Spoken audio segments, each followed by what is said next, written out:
duo. The duo. The duo. Hello and welcome to episode 88 of the Duo Sports and Stuff podcast. My name is Deonte Epps, joined by my co-host, best man, best friend, Dane. Dane, how are you doing, my guy? Pretty well, man. I can't complain at all. It's pretty good. The weekend didn't go by as as quick as it normally does, so I'll take that where I can. How about you, man? The summer days are long, and as you can see, for our viewers on YouTube, my wall is kind of empty. For reasons that if you follow me on social media, you know why, but I'll get more into that on our next episode. But this episode, we are joined by our friend, and he's gonna play it super low key, but he was a big part of a documentary that premiered on ESPN 2 weeks ago, the Greatest Mixtape Ever.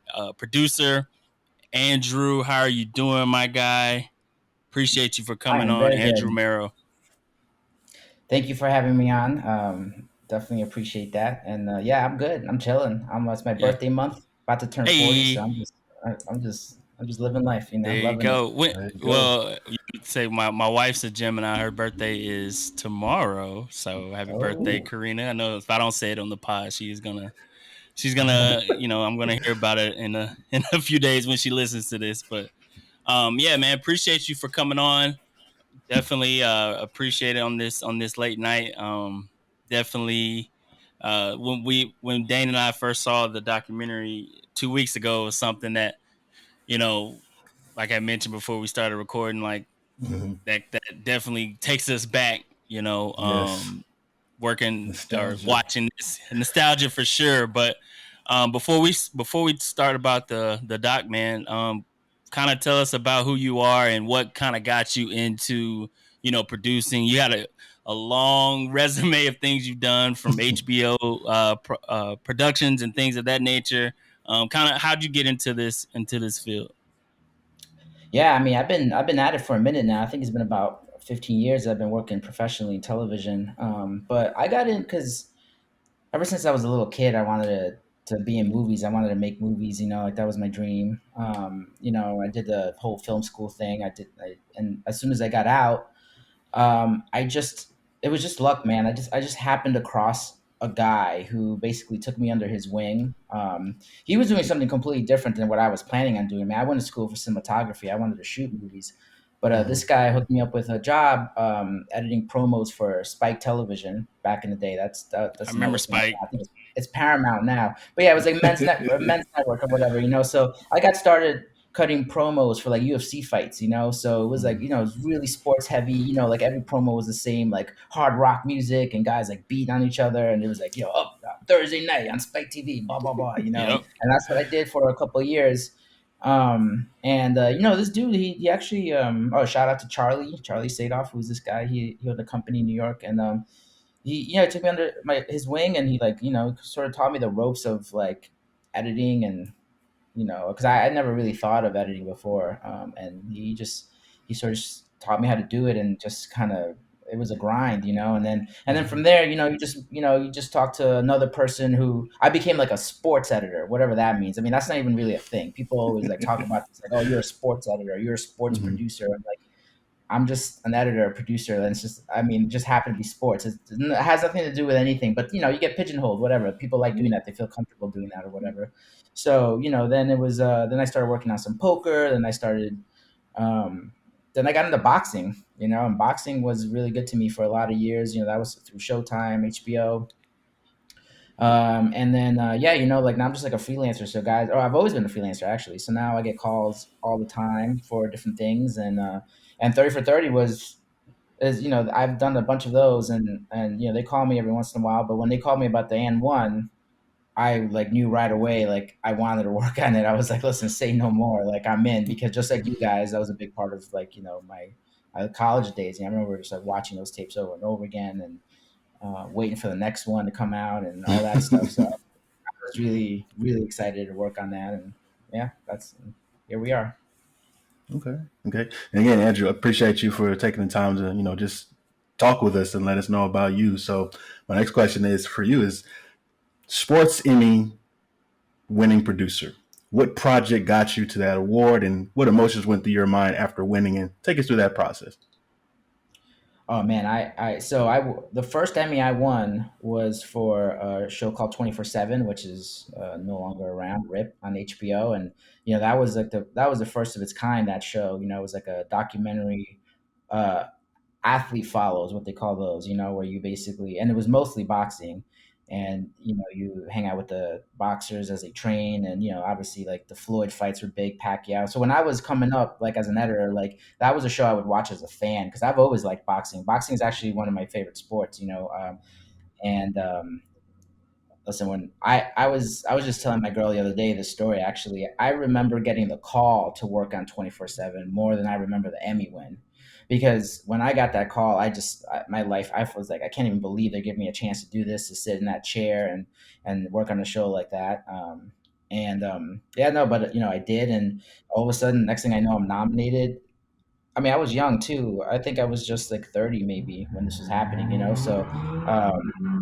I get the nomination, and I was like, "There's no way I'm going to win." I mean, listen, I had never won anything in my life, but I was like, "Wow, this is crazy!" Like, nominated. And we were up against like Hard Knocks and like all these other shows where I was like, "Yeah, whatever. Like, Right. I'm just gonna go show up." I bought a suit. I didn't even have a suit. I bought a suit and I went. I showed up to the Emmys, and next thing I know, they're calling out my name, and then I'm on that stage, and it was really intense. Like I was very, I had a speech sort of prepared, but I like as soon as I like got on that stage and I turned around and I saw all those like lights and all those people, like I just my mind went blank. I just straight up forgot everything I was gonna say, and I was just standing there like deer in headlights, and I just kind of whatever muttered the thank yous as best as I could, and I got off of there as fast as I could. But yeah, it was a great honor. And professionally, my life changed after that. Yeah. Like I mean, before winning the Emmy, I would have to like hustle for work a little bit, and I Mm-hmm. would like call people. I would see some people, even like socially, I would see people that work for other networks or whatever, and I would be like, "Hey, what's up, man? Like, yo, like, You got something going on? Like, yeah, what's going on?" And like just I'll get ghosted or whatever, and then as soon as I won that Emmy, that was all over. That never happened again. Then after yeah. that, it was like people calling me, emailing me, whatever, and so it was a big deal. The perfect setup for that. Like you're reaching out, and then the Emmy changes everything, and you kind of segue into my next question, which was, what was the process like? I guess I can switch it. What was the process like before getting the Emmy to now, like getting on this project specifically? I'm guessing it wasn't an interview process. They reached out and selected you to help with it.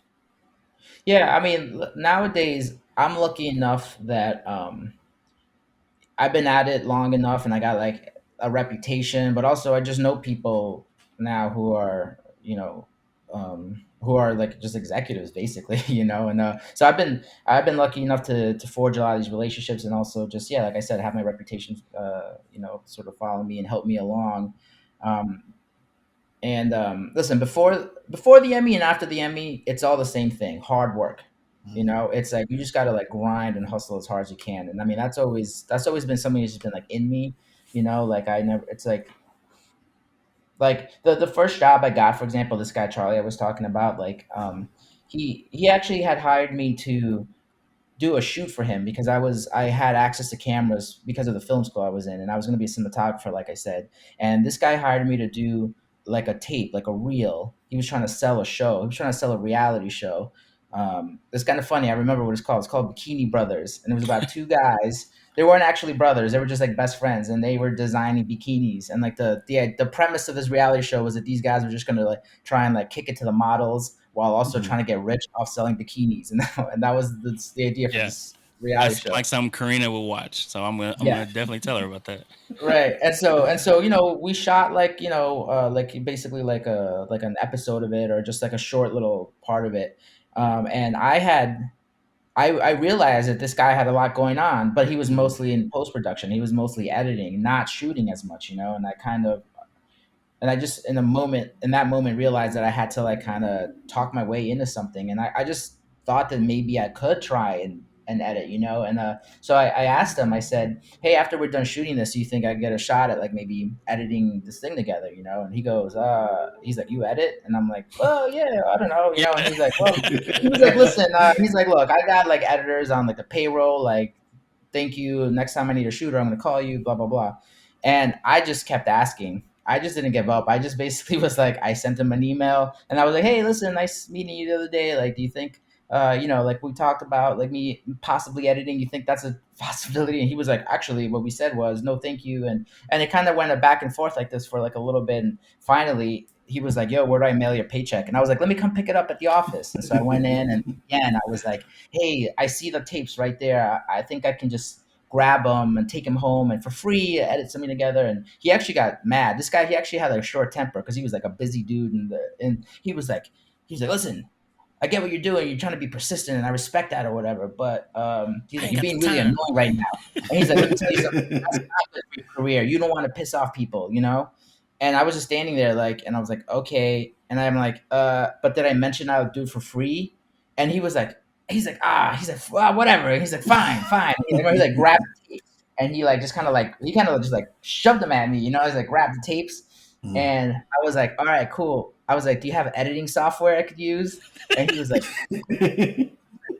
are you kidding me? He was like, man, I can't even believe. He's like, the ball's on you, dude, or whatever. And he grabbed these. Back then, it was on like the discs, you know, and he Mhm. gave me that. And he was like, here, like I don't even know how you're gonna figure this out. You got a week. Bring it back in a week. And what I did was I went home. Well, first I went to Barnes and Noble to Mhm. buy a book. It was a book like this, and it was like how to use Avid, which is the editing software I use, you know.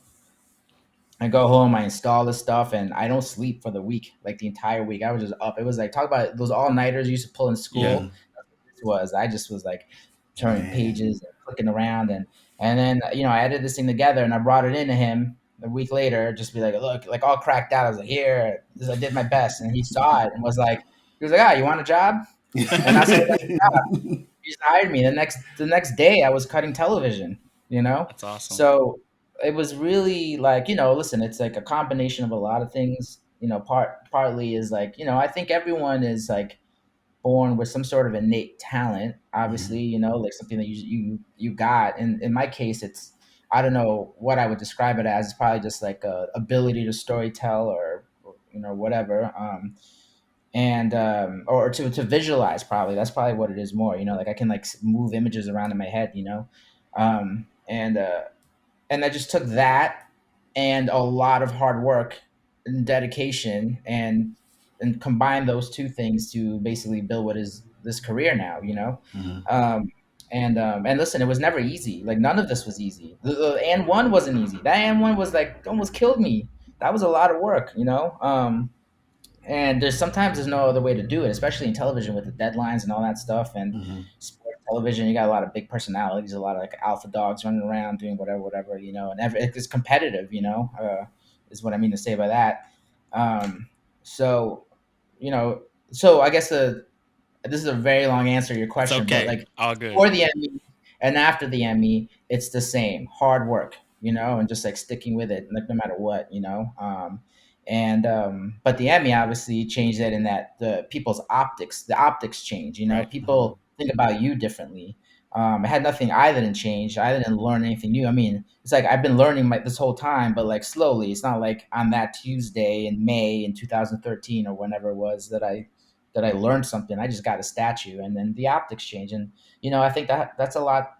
That's an important thing in whatever business you're in. I guess it's always optics. Everything's optics, and so you got to just like think about that and whatever you're doing in life. I think is just think about how people are thinking of you. You know, because Mhm. it's everything sometimes. You know, whether a good thing or a bad thing, it's just a fact of life, I guess. Hmm. So, speaking of optics, what was a typical day for you working on this project or any project for that matter? What does that look like on a day to day basis? Um, so So this 30 for 30 was like each project is like a little bit different Mhm. because each project has its own let's call it challenges, you know. Okay. But it also depends on what stage of the project I'm in. So at the very beginning of a project, I will, you know, I basically have to look at everything that's been shot read all the interviews, really wrap my head around the story they were about to tell first. So the beginning of that is a lot of just like reading and just like watching footage, listening to music, because we got to pull a lot of music from music libraries, or sometimes I'll just listen to like whatever. I was listening to so much like 90s hip Yeah. hop, early 2000s hip hop, like Right around leading that into time. Yeah. just to get like into it, like mentally, just like Mm-hmm. kind of put myself in that zone. And then but once the actual edit starts, it's sort of a grind. Mm-hmm. Editing can be very it's monotonous sometimes, because there's a lot of footage, there's a lot to go through, and you just really have to pick a place to start and then go, and build from there, and then you build. And listen, a lot of the times you make some mistakes, you go down the wrong path, you build something that's wrong, or something structurally is not making sense. You just got to watch it over and over again, figure out where you went wrong, and adjust. And there's a lot of that. And so it takes weeks. I want to say it takes like, maybe in this case it took like 5 to 6 weeks before it looked like anything, you Man. know and then once it starts looking like something, Mm-hmm. um, that's when everyone starts to try and bang you with like their own ideas of like how to do stuff, and then you got to just like navigate everyone's like expectations or ideas, but I think in the end, this is probably like 16, 17 weeks of edit, and pretty long days. And actually, listen, truth be told, at the end I had to do like sort of like a sprint to the end for deadline reasons, but Mm-hmm. I worked I don't even remember the exact number, but it was like a 45 or 46 consecutive days. I took Wow. one day off and then worked 16 consecutive days. Like no weekends, nothing. Like, it's like Mm-hmm. date night with boo. and Nah, that's and out. that's why Like your name everything's is in out. the credits 1,000 times. I was like, man, I was showing Karina. I was like, there, I would pause it every Yeah, time. It's like, there's his name again. There's his name again. There's his name again. yeah, yeah, That's incredible, man. And yeah. one of the themes that I caught on to and it was mentioned throughout the documentary was the intertwine and the relationship between hip hop and basketball and how that's always been the Mm-hmm. thing. Like ever since I can remember, one funny example is like how you always see like the rappers that want to be ball players, like J. Cole right now was on some in some basketball league, and then you see the the players in the NBA, Miles Bridges, Dame Lillard, they're rappers now.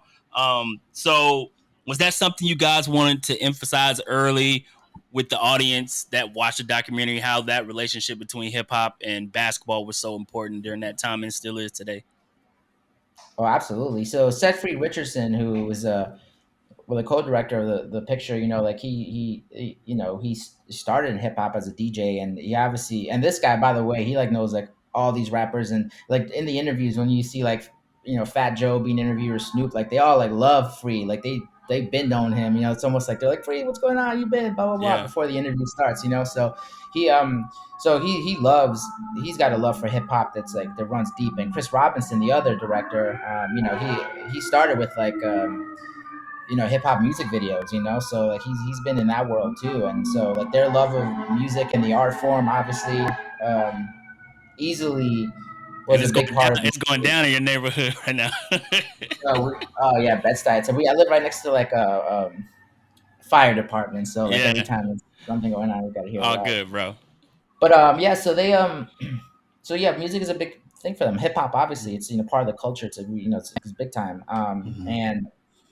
And when they started, wanting to tell the story, like it was for free, it was really important, especially to include as much of the hip hop as possible. And I'll tell you something that's like a shame, because sometimes when you watch a movie like this, like as the audience, you just see what you see, and then you're like, you either love it or you hate it, But I can tell you this, that there could have been so much more in that movie, but we were limited by like budget and time, Mm-hmm. like I mean, some of these songs cost a lot of money to play, and we had all these sorts of ideas, things we were gonna do in there.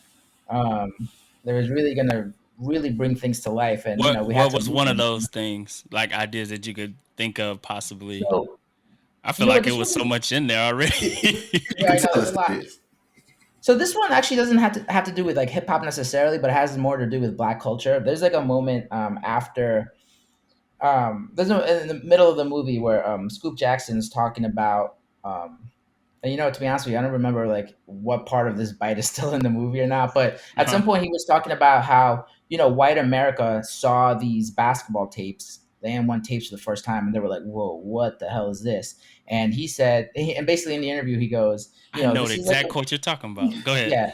But so what we're trying to do is have him continue his thought. And his thought was like, it's like he's like obviously he's like he's like I love seeing white America learn something about like brown and black culture. He's like it's funny to me. He's like because it's like it's like when he's like when white people like talk about listening to the Isley Brothers, he's like, everyone, he's like, they're just talking about shout, but he's like, he's like, but when they hear other Isley Brothers and they're like, what's this? And he's like, they're like, whoosh. And he was like, and that's the same thing that happened when they saw these N1 tapes. And so we wanted to put in shout, and then we were going to put in like some other Isley Brothers track. And that part was like, it was just nice. It was really working nice. And then of course they're like, yo, shouts like, $100,000. It's like, okay, so that's got to go. The other Isaac Brothers track is also like 50,000, whatever. Like, I don't even deal with the numbers myself, but it's just like, all right, that's got to go, that's got to go, that's got to go. But, so we kept what we could, and I think we got the points across we were trying to make,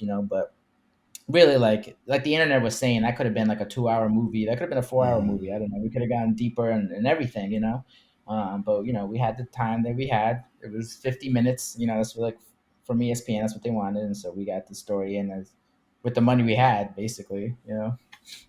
absolutely. So much of the culture and references that I know from, about New York and just the city, just the area itself, from my stepdad. He has one of his friends that used to stay with us was from the New York area. Or he's always used to be at the house was from the New York area. So like talking about anybody like Jadakiss in like a negative way is, grounds for like side eyeing like this. So getting context from somebody like that early on was kind of like my early introduction to Jadakiss and everything, like from Fat Joe and some of those guys. But seeing those guys, like physically seeing those guys, and then obviously Kiss, narrating is kind of just like brings everything full circle in terms of the impact that hip hop and music just had on the culture in that era. It's kind of like it's like wow, this is refreshing, and it's about time this sort of particular project, made it to our televisions. But in your words, was getting those big time interviews like extremely important in telling the story, or how did you go about the putting in words or putting the pictures in your minds and the impact that could have in telling the story? Well, yeah, I mean, like, it's obviously really important to have people, and this goes for any documentary, really, for like the people who are actually there living it to talk about it. And yeah, like having guys like those interviews, like having Fat Joe in there, was huge for the movie, for not just as like authenticity, but like Mm-hmm. to just not be pulling things out of thin air. Yeah. And this movie really, because obviously streetball got national, but really its birth and 30 years of it was seemed to be exclusively a New York City thing. I Mm-hmm. actually, working on this movie, learned a lot about it myself. Like, I mean, I always knew streetball was like a New York thing. I didn't realize how much of a New York thing it was. Um, and but like, yeah, having these guys speak on that was like really. I mean, I don't think you could have done it any other way. I mean, we have other guys talking in the movie, like journalists and stuff, that like help fill Mm-hmm. out the context and kind of make the story a little like fuller or whatever. But yeah, I mean, I would say it's invaluable having guys like that, and like all those guys set free.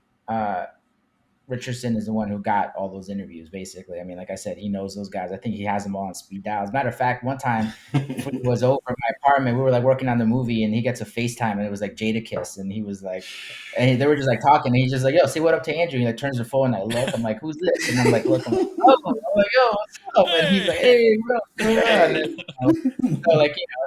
so like Free's got a good relationship with all those guys, and I think for him it's just like a phone call away to be like, "Yo, I'm making an and one documentary," and I think those guys just started all like, you know, um, signing up. Even the basketball guys too. They actually knew him. They all knew who he was too because of the and one tapes. Like I think that it seemed like, and this is all stories that I heard from Free or from guys in the interviews that didn't make the movie, but it seemed like even when the and one tapes came out, Mm-hmm. Free made friends with like, whatever NBA guy at the time. I don't remember who it was, but they would like take him around and like introduce him to everyone. And so guys like Shumpert and all those guys, they know Free, Yeah. because of that, and they all love him because of those AM1 tapes. I mean, these guys, they were like M1 is as important to these basketball guys as it is us, Like that's why I Mm. love hearing Kyrie talk about it, because those stories actually went on and on too. Like we could have done a whole hour on just Kyrie talking about watching Right. M1 tapes and and all that stuff. So that was that era was really influential, as the movie points out, and it was clear as day when you hear these guys talk about it for sure. So it was good to have all of them Th- on. there was a part in the doc. It's probably my favorite part. I think it was kind of towards the end where they talked about the N1 commercial that the N1 players made, kind of challenging the NBA players and talking about how it's different out here in the streets, and um how it was that little segment where the NBA players like, man, get out of here. You know what I'm saying? We're professionals. We do this for a living. Like, I thought that was a part that really stood out to me because I feel like you hear it all the time, especially like on social media when people ripping up different athletes that they watch, saying that they could do this in their sleep, all that kind of context and stuff like that. So I really enjoyed that part, how they were going back and forth. But is there any part um, that you worked on, or a part of the segment of the documentary that stood out to you, was like really made you think, or you really enjoyed how it came out on screen? Yeah, I mean, I was really happy with the end product. But like I said, I do feel like there could have been more. We could have done a Yeah. deeper dive, and because there's a lot to talk about there. And like I Hmm. think that there was even we sort of touch on like the financials of it, like a little bit. I mean, that was like a hard subject for us to like really broach because there's a lot of information we just don't have. We just didn't know. Hmm. We didn't know the numbers. We don't know how much money and one made or how much money these guys got paid. Like they wouldn't say. So we just um, you can't really say anything definitively because that would be irresponsible because you just don't have the information. It just wouldn't be ethical. It just wouldn't be right. Probably get Right. sued too. But one of the things that is obvious is that some of these guys clearly are some of them don't seem like they're have that much money. Yeah. They seem like they're still like living in the hood, like sort of struggling to get by and whatnot. And that part of the documentary where we were trying to talk about like, look, these guys did not get properly compensated for their work. Like I think that's really important for me. It was important for me to try and get that as across as much as possible because that sort of like matches up with my politics. Like it's tough, like especially in sports because I think a lot of sports are like sort of um take advantage of certain characters. Like I mean, like if you look at something like the UFC or whatever, and you look at what those guys get paid versus how much those pay per views are pulling in, it's Yeah. like these guys, they sort of get exploited, but we sort of shrug it off because whatever, we're Americans, we're capitalists, it's like, yeah, of Hmm. course. So and so's Dana's making all that money, and so so's making that money, and one's making that money. It's Right. their Yeah. Look at the brand, they're product doing he's it, putting out and there. these other Right. guys, who are they? They're just yeah, and then but then it's like I feel so bad when I see these guys because they seem like they're struggling. I feel like and it's not even just getting paid by N1, Hmm. because when those NBA guys are talking about, listen, like we play every single day, we play every single day. It's like those NBA guys had a support system, like a family support system, like it's like someone's driving your ass to the park when you're a kid to like practice, or not even the park, but to like the gym. These guys, they didn't have that. I mean, some of their stories, like you could tell even by just listening Mm-hmm. to them, but they're just sort of hood, and they just grew up playing basketball in the hood, and they're like And that's all they know. incredibly talented, and you just Yeah. wonder if they had like some sort of support system. Like it's Hmm. ironic, like if they weren't just out in the park on their own doing their own thing, they wouldn't have come up with maybe some of those moves. Who knows, if they was more structured, if they were just playing like a more straightforward basketball in like leagues and stuff, but they might have had a better shot. I mean, only one of them made into the NBA. AO got close, I guess. um but it just seems to me like it's sort of like a bittersweet kind of aspect of the story. Like it's nice to be nostalgic and remember these guys, and they are sort of like heroes, especially in certain neighborhoods. But I wonder, like just me, Andrew wonders, what could have been different for them, and how far could they have gotten, and I don't know the answer to that. Um, Hmm. So one of the things that I appreciate the most about it was just it just reminded me not only of the moments watching people do things that I couldn't even imagine in my wildest dream doing, like dunking over a motorcycle or the air up there is what 720. It's like this for me. It just brings it full circle. Like man, this actually really happened, and it's. I mean, obviously it was a big deal when it came out, and now it's even a bigger deal because people were doing this like long before YouTube was a thing. So it's like retro for real. But the impact of and one and street ball culture, we see it in the NBA today, with players like, your Kyries, your Danes, John Morant's, things like that. But moving forward, in your opinion, how much of an impact do you think, this particular project will have on the game and the things we might see tomorrow in the next generation of ball players? well, yeah, I mean, it seems to me like this sort of style of play is around for a good long time, because, well, first of all, in the NBA today, this doesn't look like the game doesn't look like it did when we were kids. I mean, Mm-hmm. I grew up. I mean, I grew up a Knicks fan. I'm talking about the '90s Knicks teams. I mean, those games, even the playoff games, that game was like 88 to 92. That was the score of a game, and then you had two guys who shoot threes. One guy would hit it, the other guy was like 50-50, and then you Yeah. had like three guys in the middle, like elbowing dudes when they got in the paint. Like that's the basketball I grew up watching. And Right. this stuff nowadays to me is like just completely different. It's just like absolutely bananas. I mean, there's a game going on right now. I'm assuming everyone's just drilling threes from wherever, like just Yep. driving. It's just like doing like an amazing stuff, And um, and like Dr. J himself in the doc says, like that's street basketball. Yeah. That's That's that's not what the way that the is. game's And supposed to so be played. Yeah. that's not, yeah, but it is, and it's fun, and I Yeah. mean the NBA loves it. Yeah. So they're not complaining. And I don't see these kids nowadays playing any other way. I can't imagine it going back to the way it was, or I don't know what the next evolution is going to be, but I doubt it's going to be like passing and taking like 12 footers. Yeah. I Yeah. don't know. Well, one more question, man. Once again, we appreciate you for coming on. You're one of our many, many guests that we've had on. It's been a fun conversation with you, man. But you had mentioned earlier in our conversation about how this project was, very important to you, how you grew up kind of watching these tapes and how it was you were kind of glued to it. Like it was, can you consider this one of your favorite projects to work on? Definitely, it's definitely up there for sure. It's one of those projects where I was like happy when I got the call, happy to start working on it, and just, I mean, like I said, it was a lot of hard work, but when we finished, I was definitely cheesing the whole time. Yeah. And yeah, because listen, I'm gonna tell you something. Even though like I work in television and whatever, have like a career in it, like I still feel like just like a regular sports fan and movie fan, TV fan, or whatever. So when someone gives me an opportunity like this to work on a movie like this, when I get a call from like a Chris Robinson Set Free or ESPN, like I get like overjoyed. I mean, I feel the same way you guys would feel Yeah. if they called you and were like, "You want to work on a 30 for 30 and one project?" Me? You'd be like, "Yeah," and tell Of everyone. course. And I did.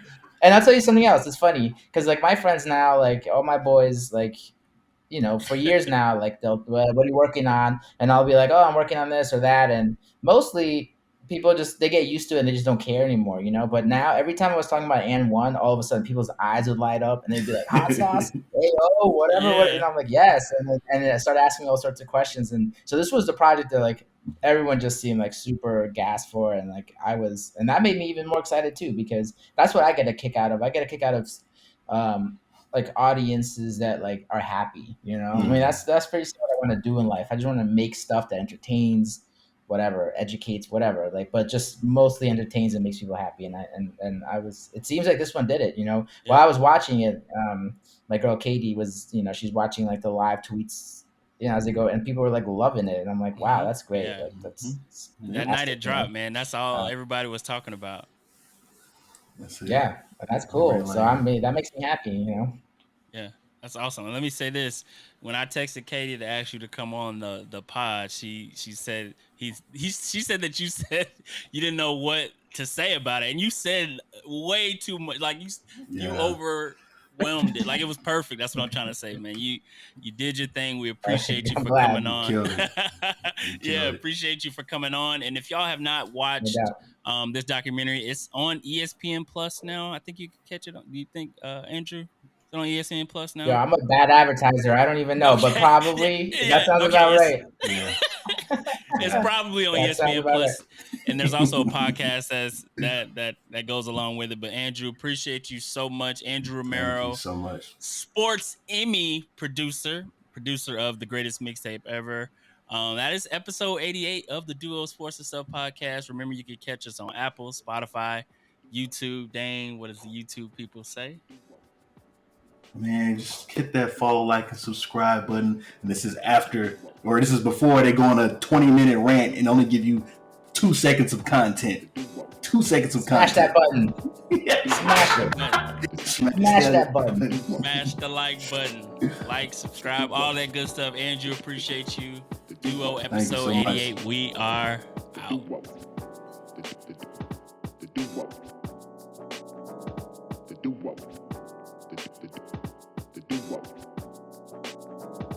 duo.